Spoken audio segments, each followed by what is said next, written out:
Hello बच्चों, देखिए आप सभी का अपना प्यारा सा YouTube channel toppers classes S में फिर से एक बार पुनः स्वागत है। अभी हम लोग क्लास 11th इकोनॉमिक्स में जैक बोर्ड एग्ज़ाम 2025 के लिए मोस्ट वेरी इम्पोर्टेंट ऑब्जेक्टिव यानी MCQ क्वेश्चन आंसर को पढ़ेंगे। तो चलिए देर न करते हुए वीडियो को शुरू करते हैं। अभी हम लोग क्लास 11 अर्थशास्त्र यानी इकोनॉमिक्स में भारतीय उद्योग यानी भारत में उद्योग के बारे में उद्योग से संबंधित ऑब्जेक्टिव MCQ सवाल को पढ़ेंगे। पहला क्वेश्चन 1 नंबर है, स्वतंत्रता प्राप्ति के बाद भारत में अब तक कितनी बार औद्योगिक नीति घोषित हुई है? आंसर होगा उत्तर 6 बार। कितना बार हुआ है? 6 बार। क्वेश्चन क्या बोला? स्वतंत्रता प्राप्ति के बाद यानी आज़ादी के बाद भारत में अब तक कितनी बार औद्योगिक नीति घोषित हुई है? यानी औद्योगिक नीति का मतलब होता है उद्योग से संबंधित नीति नियम कानून। ठीक है, औद्योगिक नीति का अर्थ क्या होता है? उद्योग से संबंधित कोई प्रणाली, कोई नियम कानून व्यवस्था, ये सब। तो औद्योगिक नीति घोषित हुआ है 6 बार। कितना बार? 6 बार। कब कब? पहला हुआ है 1948 में, दूसरा 1956 में, तीसरा 1977 में, चौथा 1980 में, पांचवा 1990 में और छठा अंतिम है 1991 में। ठीक है, यदि आपको बोलेगा पहली औद्योगिक नीति घोषित कब हुई थी तो 1948 में। बोलेगा दूसरी औद्योगिक नीति घोषित कब हुई थी भारत में तो 1956 में। अब बोलेगा अंतिम तो 1991 में। 1991 की औद्योगिक नीति को नई औद्योगिक नीति भी कहते हैं। नई क्योंकि सबसे पहले हुआ था 48 में तो वो पुराना हो गया, और अंतिम में हुआ 1991 में तो वह नया हुआ। नया माने बाद में, तो बाद वाला क्या होगा? नया होगा, और पहले वाला पुराना हो जाएगा। ठीक है, प्राचीन हो जाएगा। तो 1991 का जो औद्योगिक नीति है वह क्या बोलता है? अंतिम औद्योगिक नीति है। अंतिम यानी नई औद्योगिक नीति बोलेगा तो जाएगा 1991। ठीक है, तो टोटल 6 बार औद्योगिक नीति भारत में घोषित हुआ है। 1948, 1956, 1977, 1980, 1990, 1991। ठीक है, आगे चलिए सवाल नंबर 2 पढ़िए। भारत की पहली औद्योगिक नीति कब घोषित हुई? देखिए क्वेश्चन आ गया, हम लोग अभी इसी को बोल रहे थे। भारत की पहली औद्योगिक नीति कब घोषित हुई? तो आंसर होगा 6 अप्रैल 1948 को।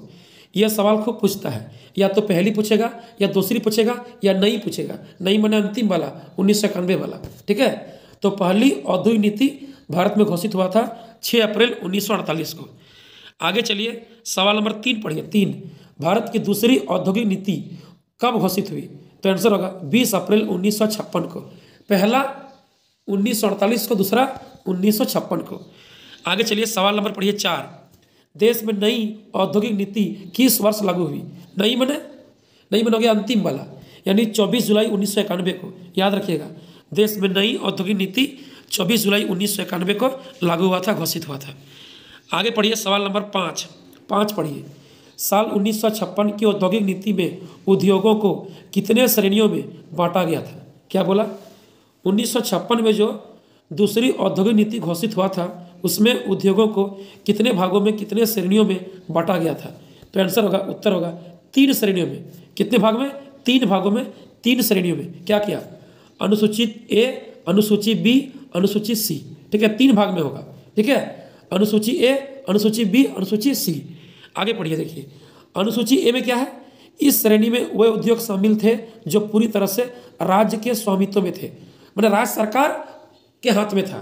ठीक है, राज्य सरकार उनका मालिक था। याद रखिएगा, अनुसूची ए में इस श्रेणी में वे उद्योग शामिल थे जो पूरी तरह से राज्य के स्वामित्व थे।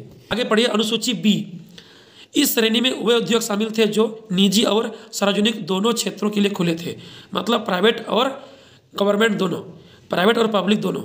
आगे चलिए अनुसूची सी, इस श्रेणी में वे उद्योग शामिल थे जो निजी क्षेत्र के लिए खुले थे, मतलब केवल प्राइवेट सेक्टर के लिए। ठीक है, तो 3 ग्रुप में था, अनुसूची ए, अनुसूची बी, अनुसूची सी। आगे देखिए सवाल नंबर 6, वर्तमान में औद्योगिक लाइसेंसिंग अनिवार्यता वाले उद्योगों की संख्या कितनी है? 5 है। याद रखिएगा, वर्तमान टाइम में औद्योगिक लाइसेंसिंग अनिवार्यता वाले उद्योगों की संख्या है 5। यानी वर्तमान में ना 5 उद्योगों को औद्योगिक लाइसेंस सरकार द्वारा लेना जरूरी कर दिया गया है, अनिवार्य कर दिया गया है। कौन कौन उद्योग को? 5 गो उद्योग है। पहला शराब उद्योग, शराब यानी मदिरा, दूसरा है सिगरेट यानी तंबाकू उद्योग, सिगरेट उद्योग। तीसरा है खतरनाक रसायन उद्योग।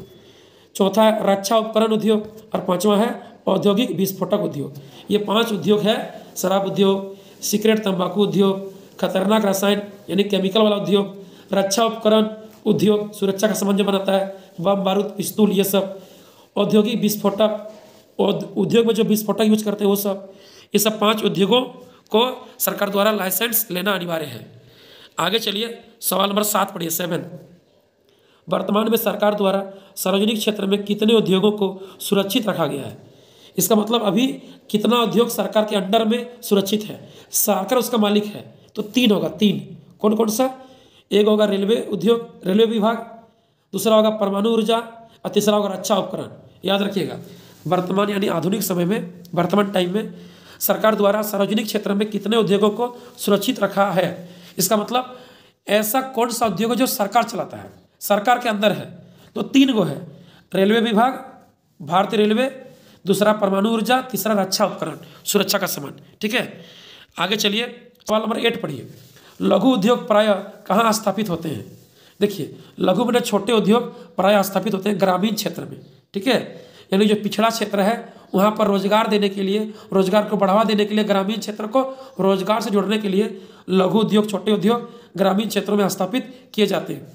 लघु उद्योग बोलेगा चाहे बोलेगा कुटीर उद्योग, तो लघु उद्योग, कुटीर उद्योग ग्रामीण क्षेत्रों में स्थापित होते हैं। आगे चलिए सवाल नंबर 9 पढ़िए। 9, बड़े उद्योग कहाँ स्थापित होते हैं? बड़े उद्योग स्थापित होते हैं शहरी एवं औद्योगिक क्षेत्र में। जो बड़े बड़े औद्योगिक क्षेत्र होते हैं, शहरी क्षेत्र होते हैं, वहाँ पर बड़े उद्योग को स्थापित किया जाता है। आगे चलिए सवाल नंबर पढ़िए 10 पढ़िए 10। टिस्को का पूर्ण रूप क्या है? TISCO, टिस्को का फुल फॉर्म क्या है?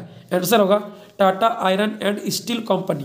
ठीक है, टी से टाटा, आई से आयरन, एंड एस से स्टील और CO से कंपनी, मतलब टाटा लोहा एवं इस्पात संयंत्र। ठीक है, Tata iron and steel company मतलब टाटा लोहा एवं इस्पात संयंत्र, जो झारखंड का जमशेदपुर में स्थापित है। आगे पढ़िए सवाल नंबर 11। भारत में सर्वप्रथम Tata iron and steel company की स्थापना कब हुई? तो हुआ था 26 अगस्त 1907 को, स्थान जमशेदपुर झारखंड में, और ये हुआ था पारित 1905 को। झारखंड का जमशेदपुर में टाटा स्टील अपना उद्योग लगाएगा, ये हुआ था पारित 1905 में, और इसका स्थापना हुआ था 26 अगस्त 1907 को। ठीक है, इसका स्थापना कहाँ हुआ था? झारखंड का जमशेदपुर में। आगे चलिए सवाल नंबर पढ़िए 12। हस्तक्रिया की प्रधानता है, बोलिए।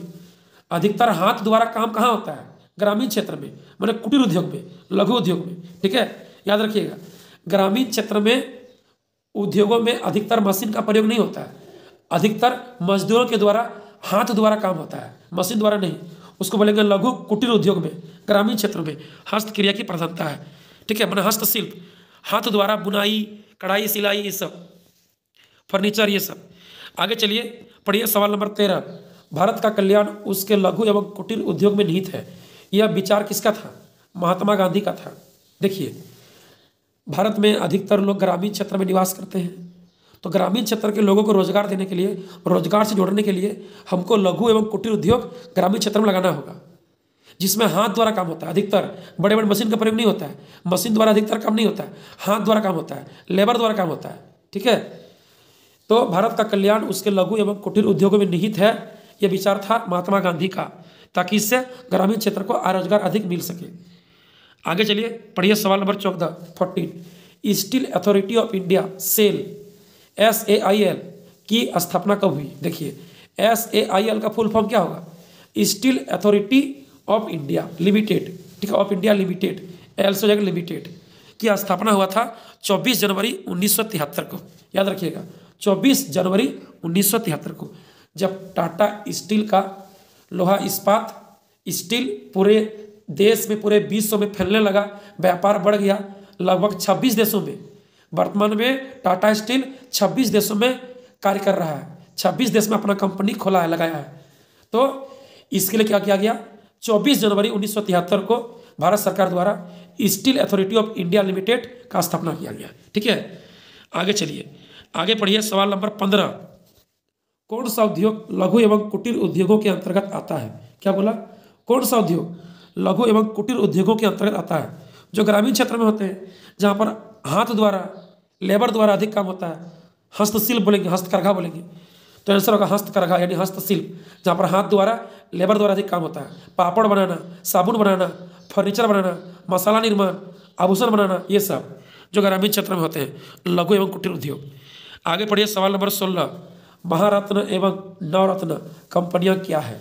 देखिए महारत्न एवं नवरत्न कंपनियां क्या है। आंसर, यह भारत सरकार का सार्वजनिक उपक्रम है, सार्वजनिक कंपनी है। महारत्न में 8 कंपनियां हैं तथा नवरत्न में 16 कंपनियां शामिल है। याद रखिएगा, एग्जाम में क्वेश्चन देगा महारत्न कंपनियां, नवरत्न कंपनियां क्या है, निजी सार्वजनिक दोनों, इनमें से कोई नहीं, तो आंसर होगा सार्वजनिक यानी सरकार के अंडर है, पब्लिक है, प्राइवेट नहीं। महारत्न में टोटल 8 कंपनियां शामिल है और नवरत्न में 16 कंपनियां शामिल है। आगे पढ़िए सवाल नंबर 17 उदारवादी यानी सुधारात्मक औद्योगिक नीति कब घोषित हुई। तो अंतिम जो औद्योगिक नीति था वह उदारवादी था, उसमें सुधार करके नया औद्योगिक नीति घोषित किया गया था। कब? 24 जुलाई 1991 को। याद रखिएगा, उदारवादी यानी सुधारात्मक औद्योगिक नीति घोषित हुआ था 24 जुलाई 1991 को, जिसको नया औद्योगिक नीति कहा जाता है, जिसमें बहुत सारा पहले का सुधार किया गया था, गड़बड़ी को ठीक किया गया था। ठीक है, 24 जुलाई 1991 को। आगे देखिए सवाल नंबर 18, सवाल नंबर 18 पढ़िए। 18, इंडिगो क्या है। इंडिगो क्या है? आंसर होगा इंडिगो भारत की एयरलाइंस कंपनी है। यानी इंडिगो जो है ना, भारत देश में अभी हवाई अड्डा, क्या बोलता है, एयरलाइंस यानी हेलीकॉप्टर, ठीक है, को संचालित करती है। इसका मुख्यालय हरियाणा के गुड़गांव में है। इंडिगो की स्थापना साल 2006 में राहुल भाटिया और राकेश गंगवाल ने की थी। क्या समझे? अभी जो भारत देश में हवाई अड्डा को, एरोप्लेन को, ठीक है, हवाई यात्रा को संचालित करती है, उस कंपनी का नाम है इंडिगो। तो इंडिगो भारत की एयरलाइन कंपनी है, एयरलाइंस। इसी के अंदर सभी हवाई अड्डा, हेलीकॉप्टर, हवाई यात्रा संचालित की जाती है। इसका मुख्यालय हरियाणा के गुड़गांव में है। इंडिगो की स्थापना साल 2006 में राहुल भाटिया और राकेश गंगवाल ने किया था। आगे पढ़िए सवाल नंबर 19 पढ़िए। सरकार द्वारा सार्वजनिक क्षेत्र के समता हिस्सों को निजी क्षेत्र के हाथों बेचना क्या कहलाता है? कहलाएगा आंसर विनिवेश। क्या कहलाएगा? विनिवेश, मतलब डिस इन्वेस्टमेंट। इसका मतलब क्या समझे? सरकार द्वारा सार्वजनिक क्षेत्र का, सार्वजनिक संपत्ति को प्राइवेट कंपनी के हाथों में बेच देना, सौंप देना, कहलाता है विनिवेश, कहलाता है डिस इन्वेस्टमेंट। यानी अभी क्या किया भारत सरकार, बीएसएनएल कंपनी को टाटा कंपनी के हाथों में बेच दिया है। तो बीएसएनएल कंपनी पहले सार्वजनिक था, सरकारी था, बट अब क्या किया, प्राइवेट कंपनी के हाथ में, टाटा कंपनी के हाथ में सौंप दिया। तो ये कहलाएगा विनिवेश, कहलाएगा डिस इन्वेस्टमेंट। पहले सरकार इसमें पैसा खुद लगाया था, लेकिन चला नहीं पा रहा था, घाटा हो रहा था, संचालित ठीक से कर नहीं पा रहा था, आगे नहीं बढ़ा पा रहा था, उसको लॉस हो रहा था सरकार को। तब क्या किया सरकार, सार्वजनिक संपत्ति को सार्वजनिक कंपनी क्या कर दिया, प्राइवेट कंपनी, टाटा कंपनी के हाथ में बेच दिया। तो पहले सरकार पैसा खुद फंसाया था, तो कहलाया था निवेश, ठीक है, तब उसको बोलेंगे निवेश। लेकिन अब क्या किया, अपना संपत्ति सार्वजनिक को बेच दिया प्राइवेट कंपनी, निजी कंपनी, टाटा कंपनी के हाथ में, तब कहलाएगा अब विनिवेश, कहलाएगा डिस इन्वेस्टमेंट। अब टाटा कंपनी बीएसएनएल को चलाएगा, ठीक है, अब टाटा कंपनी बीएसएनएल को चलाएगा। आगे पढ़िए सवाल नंबर 20 पढ़िए। 20, 1950 में लघु उद्योग के लिए निवेश सीमा क्या थी? 1950 में छोटे उद्योग के लिए, लघु उद्योग के लिए निवेश की अधिकतम सीमा क्या थी? आंसर, 1950 में एक लघु स्तरीय औद्योगिक इकाई वह थी जिसमें अधिकतम 5 लाख रुपये का निवेश होता था। यानी 1950 में लघु उद्योग के लिए निवेश का अधिकतम सीमा था 5 लाख रुपया। आगे चलिए, आगे पढ़िए 21 सार्वजनिक उद्यमियों का स्वामित्व किसके पास होता है? मतलब सार्वजनिक क्षेत्र का जो उद्योग होता है उसका मालिक कौन होता है? सरकार होता है। उसका स्वामित्व यानी उसका नियंत्रण सरकार के हाथ में होता है, उसका मालिक स्वामित्व सरकार होता है, सरकार के पास होता है। आगे पढ़िए 22 पढ़िए। 22, भारत की सार्वजनिक महारत्न कंपनियों के 5 उदाहरण दीजिए। क्या बोला? भारत का जो सार्वजनिक महारत्न कंपनियां हैं उसका 5 एग्जाम्पल देना है। देखिए 5 हो जाएगा। पहला, भारत हेवी इलेक्ट्रॉनिक्स, पहला होगा भारत हेवी इलेक्ट्रॉनिक्स लिमिटेड यानी BHEL। दूसरा होगा भारत पेट्रोलियम कॉर्पोरेशन लिमिटेड यानी BPCL। तीसरा होगा कोल इंडिया लिमिटेड, कोयला इंडिया लिमिटेड CIL। चौथा होगा हिंदुस्तान पेट्रोलियम कॉर्पोरेशन लिमिटेड यानी HPCL। पांचवा होगा राष्ट्र ताप विद्युत निगम यानी NTPC, national thermal power corporation, ठीक है, नेशनल थर्मल पावर कॉर्पोरेशन। आगे है इस्पात प्राधिकरण ऑफ इंडिया लिमिटेड यानी सेल, ठीक है, steel authority of India limited, ठीक है। तो ये सभी भारत का सार्वजनिक महारत्न कंपनियां हैं। आगे पढ़िए सवाल नंबर 23 जमशेदपुर की टाटा कंपनी क्या है? जमशेदपुर की टाटा कंपनी क्या है? निजी है कि सार्वजनिक है? आंसर होगा टाटा स्टील कंपनी की स्थापना जमशेद जी टाटा ने साल 1907 में की थी। इसको पारित किया था कि कंपनी खोलेंगे 1905 में, और स्थापना किया था, शुरुआत किया था 1907 में। कौन? जमशेद जी टाटा ने, जो मुंबई में खोला है ताज होटल। मुंबई का ताज होटल का मालिक जमशेद जी टाटा ही हैं, ठीक है। यह भारत की सबसे बड़ी निजी इस्पात कंपनी है, याद रखिएगा। भारत का सबसे बड़ा या विश्व का सबसे बड़ा निजी इस्पात कंपनी जो है ना, वो झारखंड का जमशेदपुर में है।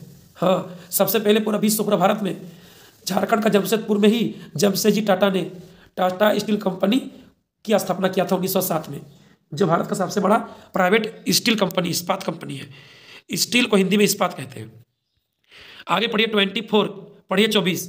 भारत का सबसे बड़ा उद्योग क्या है? वस्त्र उद्योग, याद रखिएगा। भारत का सबसे बड़ा उद्योग है वस्त्र उद्योग, यानी भारत में सबसे अधिक उद्योग है कपड़ा का, वस्त्र का है। सबसे बड़ा उद्योग कपड़ा का है, वस्त्र का। आगे पढ़िए अंतिम क्वेश्चन 25 पढ़िए 25। सूती वस्त्र उत्पादन देश में सबसे ज़्यादा कहाँ होता है? सूती वस्त्र यानी सूती कपड़ा उत्पादन देश में सबसे अधिक होता है गुजरात के अहमदाबाद में। सूती वस्त्र उद्योग का मुख्य केंद्र है, याद रखिएगा। आप लोग हिस्ट्री पढ़े हैं, सूरत नाम सुने हैं, सूरत, तो सूरत कहाँ है? गुजरात में है, ठीक है। तो गुजरात का सूरत में सूती वस्त्र का उत्पादन सबसे अधिक होता है, जिसका हेडक्वार्टर है गुजरात का अहमदाबाद में। सूती वस्त्र का टेक्सटाइल्स इंडस्ट्री का सबसे बड़ा केंद्र है, मुख्य केंद्र है गुजरात का अहमदाबाद में। सूती वस्त्र उद्योग, टेक्सटाइल्स इंडस्ट्री, ठीक है, सूती वस्त्र उद्योग का मुख्य केंद्र, हेडक्वार्टर है गुजरात का अहमदाबाद। सूरत में अधिक उत्पादन होता है कपड़ा का, ठीक है। तो चलिए फिर मिलेंगे अगले वीडियो में, तब तक के लिए bye bye, thank you. Video को देखते रहिए, वीडियो को लाइक कीजिए, शेयर कीजिए, और अपने सभी दोस्तों को बोलिए वीडियो देखिएगा, ठीक है। चलिए।